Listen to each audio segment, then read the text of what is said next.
Alright, so one big thing I'd like to get squared away is trying to figure out putting AC in this thing, because it's going to be a pretty miserable drive down to Texas if we don't have AC.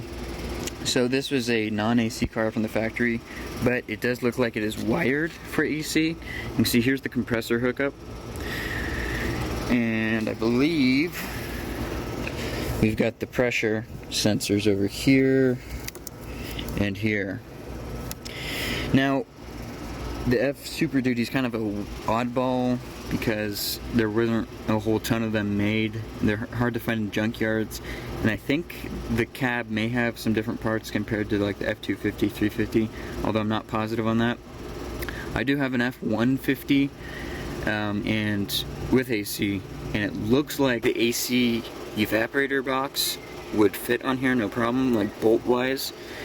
It's a 94, so it does have slightly different connectors, but I think if we are able to get the AC box from a 8th gen Ford pickup with AC, then I think everything will line up, and then the biggest problem for us is just going to be figuring out an AC bracket for the compressor and getting the condenser in, but that's not going to be too big of a deal because no matter what size, we can always fab up some kind of mount.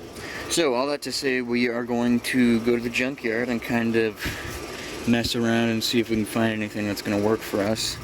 I'm going to get some good shots of this, just in case I got to reference it at the yard. Find a control panel I think is going to work for us, so let's get this out. Alright, it got miserably hot at the junkyard, so I decided to just get her done and not film anything. But here's our haul. We got some good controls like I showed you. I did get the evaporator box out along with the evaporator. There she is. And we got the condenser, which I just messed up some fins. There's some fins that are a little messed up. We can straighten them out or just leave it. I mean, not a huge difference. I did grab this out of a 96, I believe, because it's the R134A. I think it's a parallel flow condenser, if I remember right. The R14 or R12 condensers don't work quite as well when they're converted over to R148A as compared to these.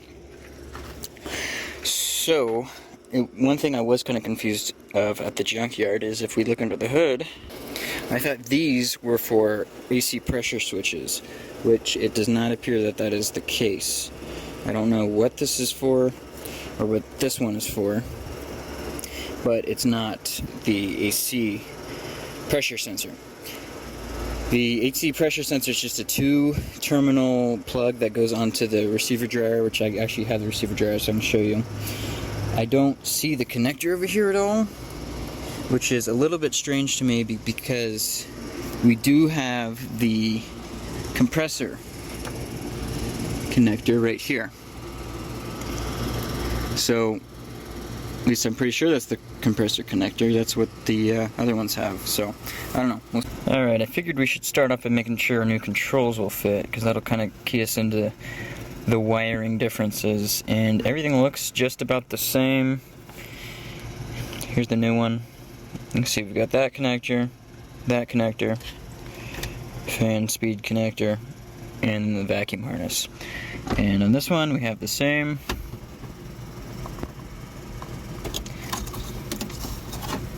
So it looks like everything will hook up. The question is whether, you know, it's actually wired for it, which I'm pretty sure that's the compressor clutch connector up in the engine bay, but I could be wrong, I guess.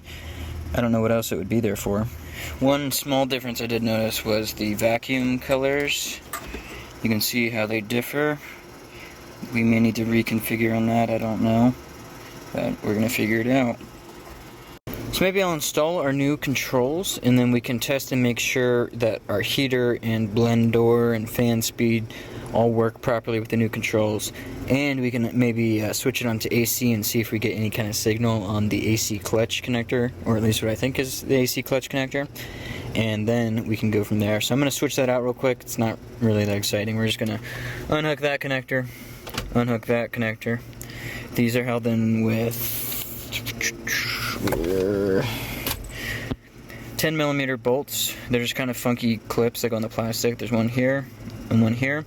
We'll back those out, unplug our vacuum connector. Then we will need to pull our blend door cable out. It just clips in here, and then we'll work it off of that, and then we'll just put the new one in. So I'll bring it back once I got that done. Alrighty, our new setup is in. Everything operates, got everything hooked up. So now I guess we just need to test it. So here's the old one.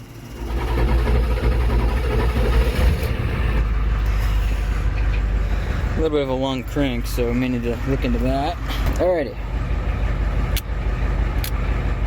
Okay, fan does nothing. It's in off position, so let's put it into AC. Okay, well, it blows in AC. Blows in vent. See if it switches to the floor.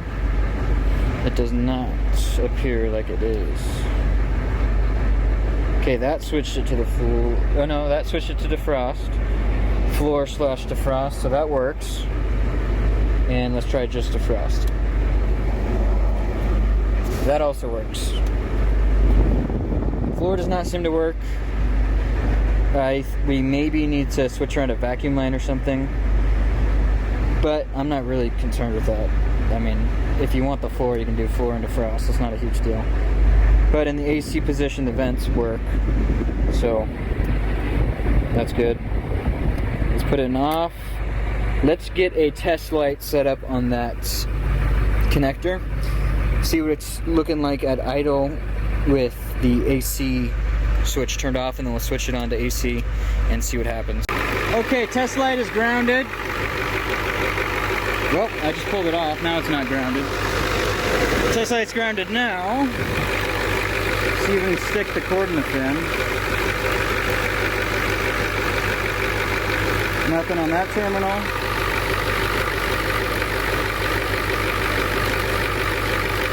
Nothing on that terminal. So let's switch the AC on and see if anything happens on there. Okay, vents are on.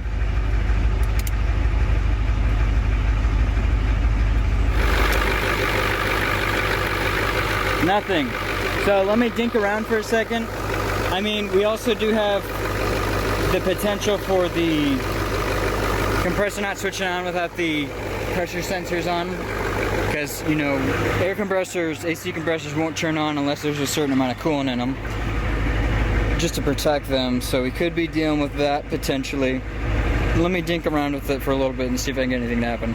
I just realized there more than likely is an AC fuse that is not installed, because this is not an AC truck. So when you look at the fuse panel and put an AC fuse in, and actually we'll see if it's even wired for it. Okay, so it looks like in this truck actually the AC fuse and the heater fuse are shared. So since our heater's working no problem, then I'm sure our AC is too. Yep, that fuse looks intact right there.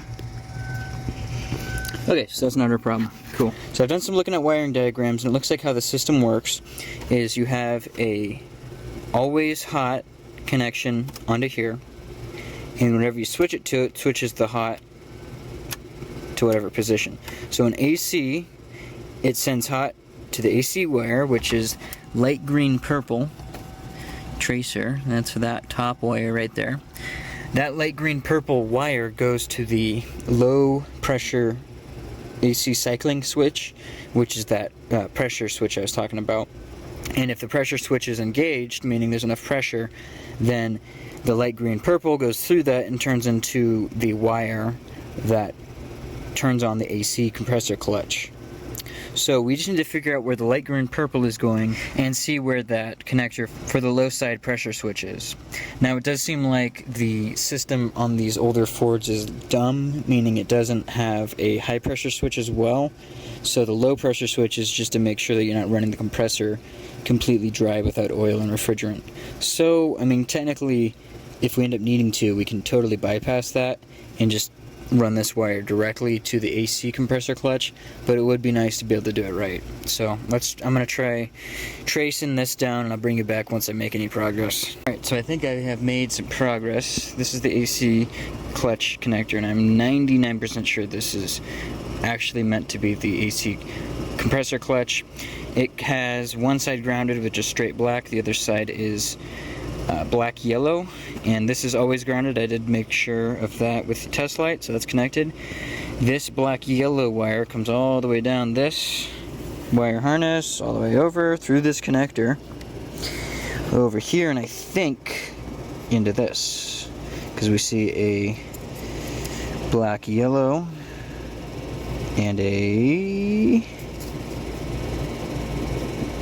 another black yellow, I believe that is, which makes sense.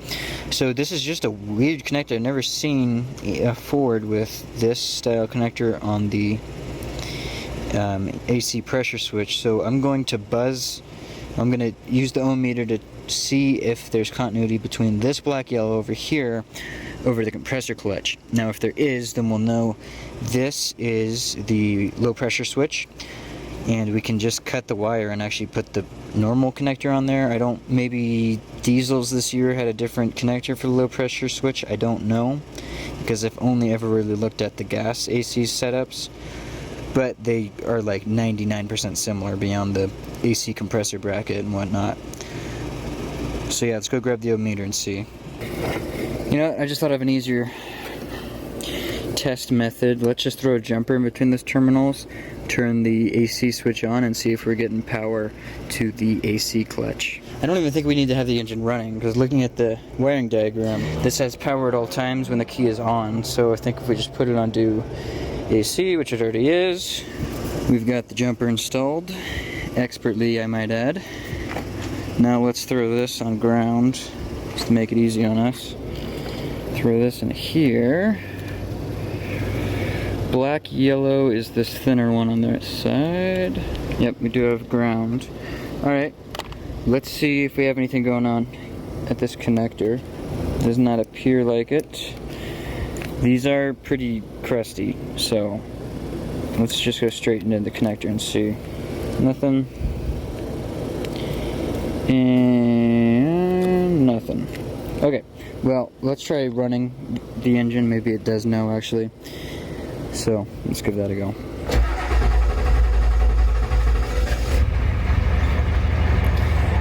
See, AC is on. Let's go see what's going on under the engine bay. It does sound like we have some pulley chirping. I don't know if you guys can hear that or not. Okay, we have nothing. So maybe we should just do a simple continuity test between here and here. But it's kind of looking like it's not. Maybe they just reused the black yellow. I don't know. That would be weird though. I'm gonna shut her down and then grab the multimeter. I have no clue where I set the handheld meter down, so I've got the bench multimeter here in the ohms range. So let's go ahead and see if we got any continuity. Try to make it so you guys can see what I'm doing and the screen.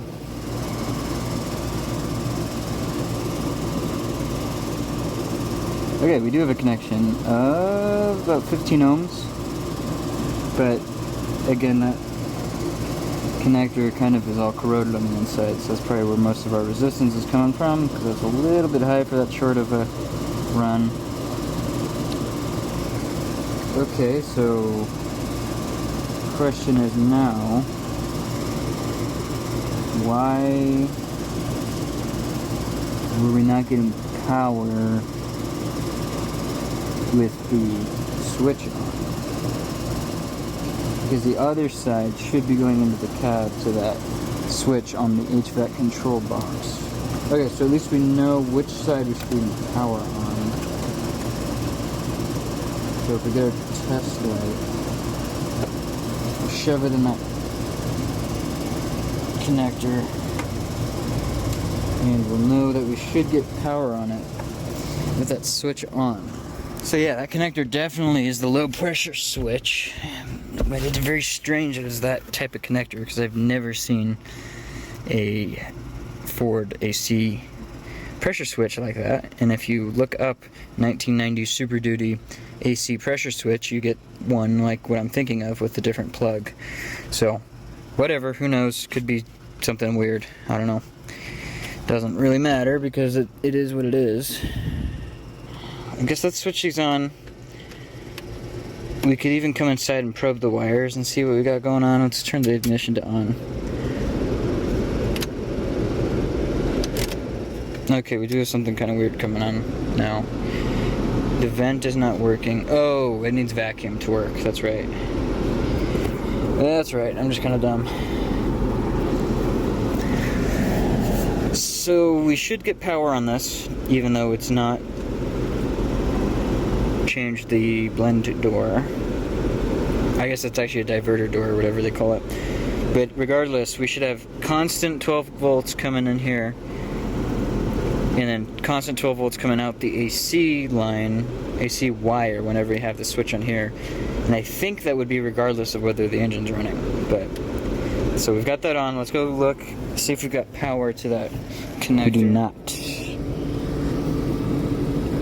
Let's see if we got ground. I'm switching the... We do have ground. Okay. So does it switch the ground maybe? Alright, so we have ground right now. Let's go switch the switch and see what happens. Let's switch it over to vent. That should turn it off. Nope, we still got ground. Oh, maybe the... No, because we have ground on that side. I was thinking maybe the pressure switch switched the ground. Because we have ground on one leg here. You see the light. Okay, yeah, and then black yellow should be power.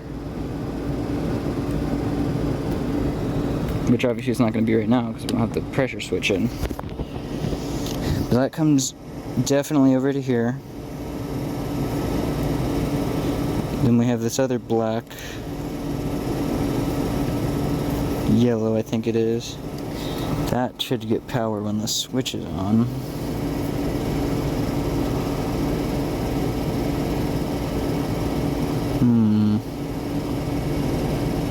Okay, well let's go in the cab, see what we've got going on.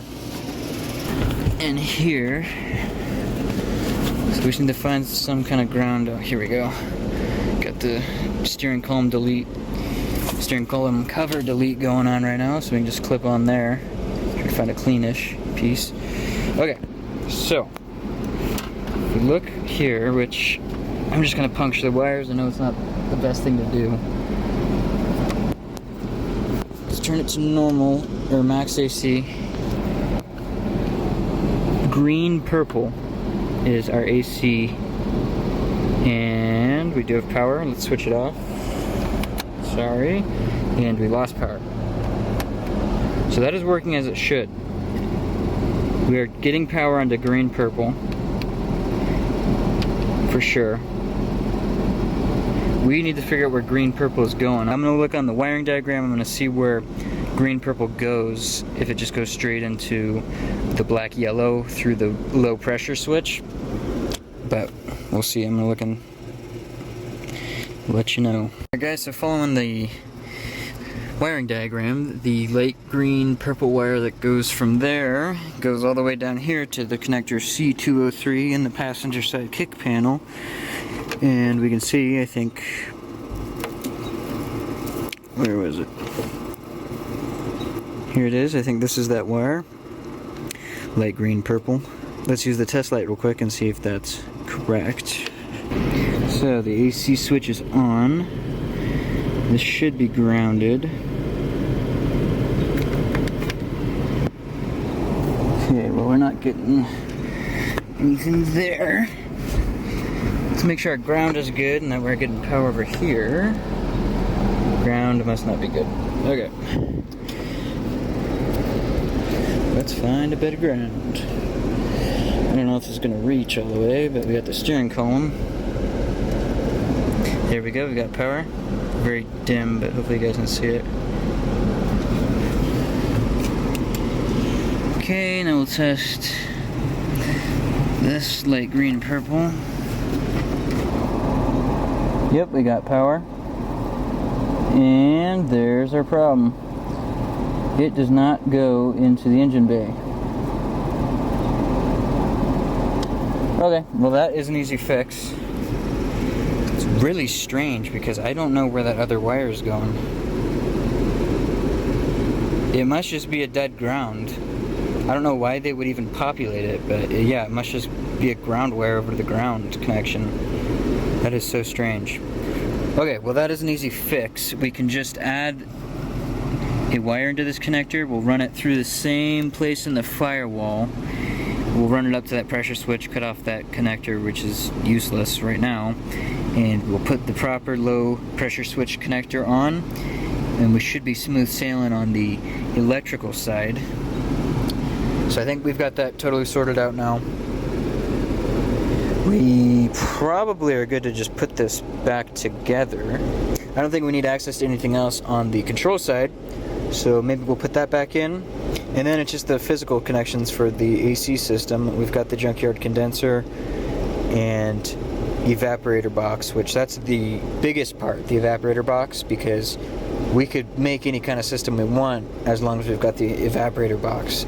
So maybe we'll put this in, and then we can take a look at putting the evaporator box in next. Okay, AC controls are back on. This is a little bit stiff. We could have lubed it up probably, but it's easy enough to take back out if we want to do that. So let's turn our attention to the evaporator part of this equation. Well, I feel like an idiot right now, probably because I am, but hey, it's got to happen every once in a while, right? There's one more nut that I forgot about, so we'll get that out. I think it's just these clips right now. Let's try a putty knife, I suppose. Well, I guess it was just glued in really well. Which now I'm wondering if it's even supposed to come apart like this. Just break this one a little bit. So yeah, I wonder if this was literally glued. Oopsie. Yeah, probably this was not meant to come out like this. Probably should have taken the whole unit out. Which I could have done at the junkyard, it's just coming down. Whatever, we'll see if we can make it work as is. If not, I'll return that one and I'll exchange it for the full box. Okay, it's gonna be a little tricky to undo the heater hose lines, which I could, because I gotta drain the cooling system anyways to put the new rad and condenser in. But we'll give it a go like this. Why not make it harder on ourselves? Interesting.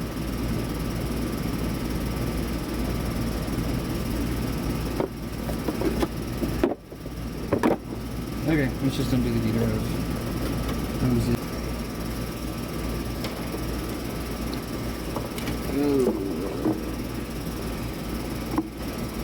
Okay, I'm gonna wipe that stuff up just to get it out of the box. And don't worry, the rest of it's getting responsibly captured. Alright, it should fit now. Okay, so it does fit, but I'm pretty sure this was glued at the factory. So maybe I will spread some super glue around the whole perimeter. That's kind of what it looks like. Some kind of plastic mounting glue. Super glue should work okay for this.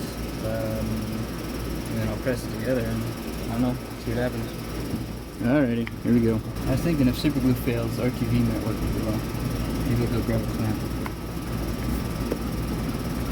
Okay, well, I'm gonna let it sit, we'll see. Alright, I went ahead, let it sit for a little while. I was clamped and I'm not worried about it anymore. It's solid enough. It's going to be just fine for us. I did put the nut and the bolt in. At the junkyard I did take off all these bolts that hold the evaporator core in, so I'll go ahead and put all the bolts back in. One thing to note, I did take this out of, I think it was an 89, so it does have an R12 setup. It was converted to R134A. Got these adapters. But we may end up needing to change the evaporator if that line isn't going to work, because you see it's got that quick connect line. I don't know if the R134A setup has that same connector going on. We'll just have to figure that out when we go back to the junkyard. I don't know if we're going to go with the junkyard lines yet, or if we're going to order some new ones. We may just go with the junkyard, to be honest, because it's easy and cheap. So let's get the fan back on. and get everything hooked back up, I guess. Okay, I let this sit up overnight, and it feels solid enough. It should be just fine, I think. So let's throw the fan back in and see how we stand with that in. Alright, let's hook everything up. See how much I can remember without looking at the pictures. Oh, interesting. This fan is different from the other one. We're gonna have to plug out this hole, or get the other fan from the junkyard. Yeah, whatever, we can deal with that later. Okay, I think that's pretty good.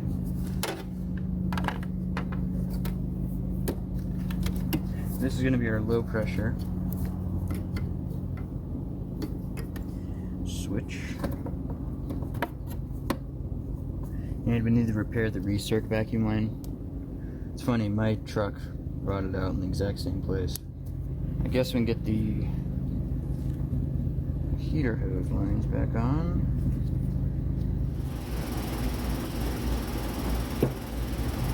Dang it. Glue just failed. Well, crap. That's awesome. Alright, well, so much for that tube of glue. That's unfortunate. I guess let's do it right. Just take it off from the firewall and then get a new one from the junkyard, I guess. I mean, it's not going to cost anything but time, so might as well do it right. It's just a little bit annoying. Okay, now we'll take everything back off. Alright, looks like we got some bolts buried real nice and deep like over in that box. So, we're gonna need some long extensions and U-joints.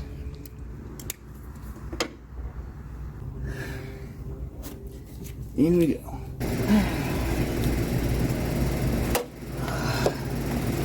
So much fun. Having a hard time getting that bottom left bolt over there. There's not really access to it. I mean, if I kept fumbling around, well, maybe if I pulled the insulation out, I could do it, but what I'm gonna try doing is going in from the backside with vice grips, so we'll see if it works. Okay, that's not gonna work. I guess we can try a U-joint, swivel joint setup.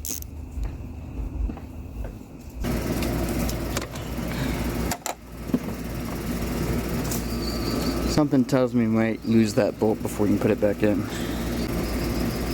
Man, the Ford engineers really had some good thinking brains when they made this. We're gonna have to probably depin the connectors to pull them through, so that's pretty awesome. Okay, well, I guess now it's junkyard time. I'm not gonna film it because you just saw me struggle enough with that one, so bring you back once I'm back. Alrighty, back from the junkyard. Got good box. Zoom out a little bit. You got the AC line that goes to the condenser too, so that's a win. Let's see, is there anything? It was a little bit less tricky. I got this out of an F-150, I believe. It was a 9th gen. This is a 8th gen truck. So I think it was a 95, I think. So regardless of that, it's basically the same. I think just because I don't even know how I'm going to be able to get that bolt in, we're going to leave that out. I think 3 should be enough. We've got nice thick foam here still. We could replace it if we got crazy, but I'm not crazy, so we're going to leave it. Yeah, I mean, beyond that, it's the same as before. We're just going to bolt it in. This was an R134A truck, so I don't know if the condenser was any different, but evaporator, I mean. But now we have an R134A evaporator. Alright, let's get it in.